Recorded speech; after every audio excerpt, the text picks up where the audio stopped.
فی عہد المرابطین، اب کیا ہوا، مرابطین کا دور آیا، پہلے ولاد کا دور تھا، پھر امیین کا دور آیا، پھر امارات کا دور آیا، اور پھر مرابطین کا دور آیا۔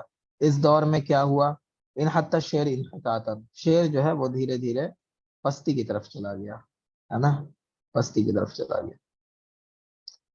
چلے، اور اسی دور میں یہ کتاب لکھی گئی الذخیرہ فی محاسن اہل الجزیرہ اور قلائد الاقیان، یہ ساری کتابیں اسی دور میں لکھی گئی تھی۔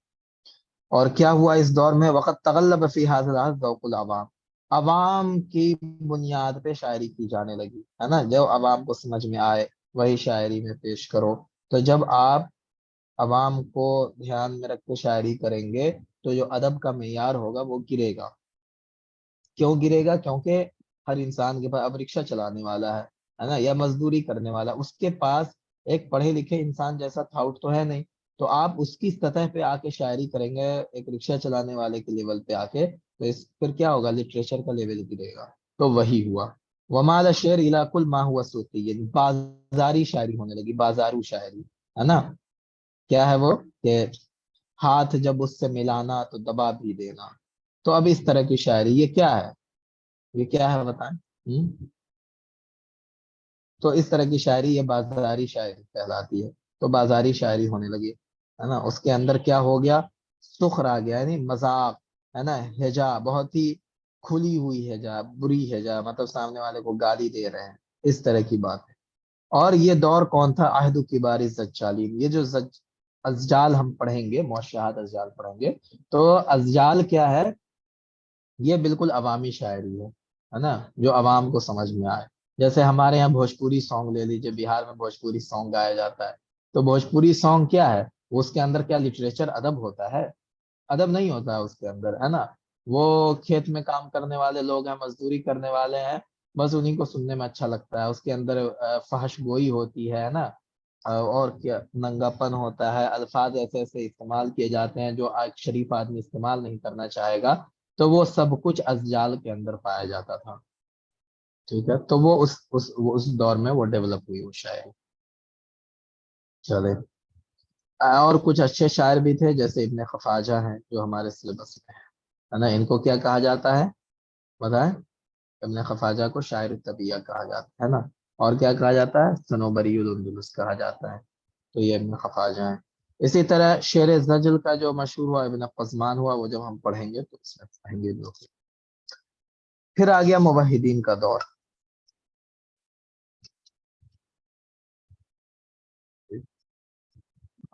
پھر کیا ہوا، موحدین کا دور آیا، اس دور میں علم عام ہو گیا، علم بہت زیادہ عام ہو گیا۔ تو جیسے بڑے بڑے جو عالم ہوئے، ابن طفیل فلسفی تھے، ابن رشد فلسفی تھے، ابن عربی فلسفی تھے، ہے نا، ابن زہر، ابن البیتار، تو اس طرح کے بڑے بڑے فلسفی جو ہوئے وہ اسی دور میں پیدا ہوئے، ٹھیک ہے۔ ہاں، اب پھر بنو احمر کا دور آیا، اس دور میں لسان الدین خطیب جیسے بڑے بڑے خطیب پیدا ہوئے، اس میں کچھ ہے نہیں اس لیے اس کو ہم لوگ کراس کرتے ہیں۔ چلیں، اب یہ بتا رہے ہیں موضوعات الشعر الاندلسی، اندلسی شاعری کے موضوعات کیا کیا تھے۔ تو ابتدا میں وہی موضوعات تھے جو مشرق میں شاعری ہو رہی تھی، یعنی مدح تھا، رثا تھا، غزل ہے، خمر کی شاعری ہو رہی تھی، وصف ہو رہا تھا، حماسہ ہو رہا تھا، فخر، حجاز، زہد، حکمہ، جو اس طرح کی شاعری ہو رہی تھی وہ ساری چیزیں پائی جا رہی تھی، لیکن جو چیز الگ تھی وہ یہ تھی، وصف الطبیعہ، ہے نا، یعنی نیچر کا، کیونکہ ہم نے پڑھا تھا کہ اندلس کے اندر خوبصورتی بہت زیادہ تھی، ہے نا، نیچرل ریسورسز کی خوبصورتی، یعنی پہاڑ خوبصورت ہیں، وادیاں ہیں، نہریں ہیں، ہے نا، تو اس طرح کی، جیسے ہم سمجھنا کہ کشمیر کے اندر کس طرح کی خوبصورتی ہے، نیچرل خوبصورتی ہے، تو اس طرح اندلس اسپین کے اندر بھی نیچرل خوبصورتی پائی جاتی تھی۔ تو اس خوبصورتی کی وجہ سے جو وہاں کے شعراء تھے وہ اس پر شعر کہنے پر مجبور ہوئے، ہے نا، جیسے اردو میں بھی ہمارے شعراء نے کیا کہا، کشمیر کے اوپر اشعار کہے کہ جنت نشان کشمیر، ہے نا، اس طرح کی شاعری کی، کیا شاعری کی، تاج محل کے اوپر شاعری کی، تاج محل کی خوبصورتی کے اوپر، تو یہ شعر الطبیعہ کہا جاتا ہے، تو شعر الطبیعہ اس کو کہتے ہیں۔ تو وصف الطبیعہ یعنی نیچر کو اپنے اشعار میں بیان کرنا، ہے نا، باغات کو، پھولوں کو، باغات کو، پھولوں کو، ہے نا، جو چیزیں وہ دیکھتے ہیں، خوبصورت وادیاں ہیں، ان چیزوں کا اپنی شاعری میں بیان کرنا، یہ چیز کہاں کی؟ وصف الطبیعہ، یہ اندلس کی خصوصیت ہے نا، اندلس کی خصوصیت ہے وصف الطبیعہ، ٹھیک ہے، وصف الطبیعہ۔ اور وہ طبیعت کو یعنی نیچر کو کیسے دیکھتے تھے؟ شخصاً حیاً، جیسے وہ کوئی زندہ انسان ہو، ہے نا۔ اب جیسے خوبصورت وادی ہے، تو اب بول رہے ہیں کہ میں فلاں وادی کے پاس سے گزرا، تو وہ وادی مجھ سے کہہ رہی تھی، کیا کہہ رہی تھی؟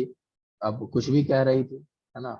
تو اب اس کو ایسے پیش کر رہے ہیں جیسے وہ کوئی انسان ہو، کوئی زندہ انسان ہو۔ اب کسی پھول کے اوپر شاعری کر رہے ہیں، تو کیا کر رہے ہیں؟ اس پھول کی پنکھڑیاں، اس کے اندر جو گلابی پن ہے وہ ایسا ہے جیسے کسی حسین کا گال ہو، ہے نا، اس کے رخسار ہوں، ہاں، اس کے اندر نرمی ایسی ہے جیسے ریشمی بال ہوں۔ تو یہ کوئی انسان بنا کے پھول کو پیش کیا جا رہا ہے، تو یہ کیا ہے؟ وصف الطبیعہ، یہ اندلسی شاعری کی خصوصیت ہے۔ وقت جلد الاندلسیون فی مدحہم و رثائہم و فخرہم علی اساطیر، اب یہ وہی بتا رہے ہیں کہ وہ مدح، رثا اور فخر جو کچھ بھی کرتے تھے، یہ کیا کرتے تھے؟ اندلسی مشرقوں کا، یعنی عراق، بغداد اور یہاں کے جو شعراء تھے ان کا اسلوب اختیار۔ لیکن ایک اور چیز انہوں نے کیا کیا؟ زادو علی الرثا لونا سیاسیا، مرثیہ کہنے میں انہوں نے سیاسی رنگ اختیار کیا۔ اب سیاسی رنگ کیا تھا؟ دیکھیں، یہاں پہ جو مرثیہ کہا جا رہا تھا مشرق میں، وہ مرثیہ کیا کہا جا رہا تھا؟ کوئی مر گیا، ہے نا، کسی کی بہن مر گئی، کسی کا بھائی مر گیا، کسی کی ماں مر گئی، کسی کی معشوقہ مر گئی، تو اس کا مرثیہ کہتا تھا وہ۔ لیکن اندلس کے اندر ایک نیا مرثیہ کی قسم ڈیولپ ہوئی کہ جو حکومتیں ختم ہوئی، ہے نا، جو محل توڑے گئے، تو ان محلوں کے کھنڈرات پہ بھی مرثیہ کہتے تھے، ہے نا، ان حکومتیں کو اوپر مرثیہ کہتے تھے کہ کیا شاندار حکومت تھی، یہ بادشاہ تھے، یہ بادشاہ تھے، وہ پھر ختم ہو گئے، ٹھیک ہے۔ تو یہ جو مرثیہ تھا نا، یہ مرثیہ اندلس میں ڈیولپ ہوا، ہے نا۔ اس طرح کا مرثیہ ہمارے یہاں بھی پایا جاتا ہے اردو شاعری میں، جیسے انہوں نے، کس نے؟ علامہ اقبال نے جو ہے قرطبہ کی جو مسجد ہے، اس کا مرثیہ انہوں نے کہا، ہے نا، مرثیہ انہوں نے کہا ہے، اس کا نام ہے اس نظم کا مسجد قرطبہ۔ اب اس کے اندر مسجد قرطبہ اتنی شاندار مسجد بنوائی گئی تھی کہ اس کے اندر 360 کیا تھے؟ خانے تھے جس کے اندر چراغ رکھا جاتا تھا، اور ہر خانے میں پورے سال میں ایک دن سورج کی روشنی پڑتی تھی۔ تو کتنا بڑا وہ آرکیٹیکٹ کا کتنا بڑا نمونہ تھا وہ، کہ اس انداز سے اس کے 360 اس کے اندر خانے بنائے گئے تھے کہ ہر خانے میں پورے سال میں ایک بار ہی سورج کی روشنی پڑتی تھی، دوبارہ نہیں پڑتی تھی، ٹھیک ہے۔ تو بہت بڑی مسجد ہے، بہت بڑی مسجد۔ اب وہ مسجد کیا ہوئی؟ عیسائیوں نے اندلس کو فتح کر لیا، اور پھر اس مسجد کو کیا؟ چرچ بنا دیا، ہے نا۔ وہ مسجد اب میوزیم بن گئی ہے، اب آپ جائیں گے تو وہ میوزیم ہے، ٹھیک ہے۔ تو اس مسجد کے اوپر علامہ اقبال نے مرثیہ کہا اس کا، ٹھیک ہے۔ تو اس طرح کا جو مرثیہ ہے وہ ڈیولپ ہوا کہاں؟ اندلس میں۔ چلیں، ٹھیک ہے۔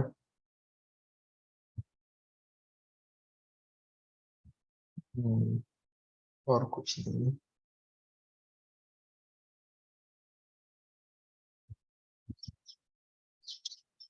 اب جیسے ہم نے بتایا تھا وصف الطبیعہ میں یہ کیا کرتے ہیں؟ اتساق المرأة بالطبیعہ، یعنی کوئی خوبصورت عورت ہوتی ہے اس کو نیچر سے جوڑ دیتے ہیں، نیچر سے، ہے نا، نیچر کو تشبیہ دیتے ہیں خوبصورت عورت سے۔ ففی الاوصاف تجد المرأة ذات صلة وثیقہ، تو عورت کے اندر جو اوصاف پائے جاتے ہیں، یعنی اس کی خوبصورتی ہے یا جو بھی چیزیں ہیں، وہ ساری چیزیں یہ کس کے بارے میں بیان کرتے تھے؟ باغات کے بارے میں، پانی کی نہریں ہیں اس کے بارے میں، ہے نا، اس کو ایسا پیش کرتے جیسے وہ کوئی عورت ہو، خوبصورت عورت ہو، ٹھیک ہے، اس طرح سے پیش کرتے تھے اس کو۔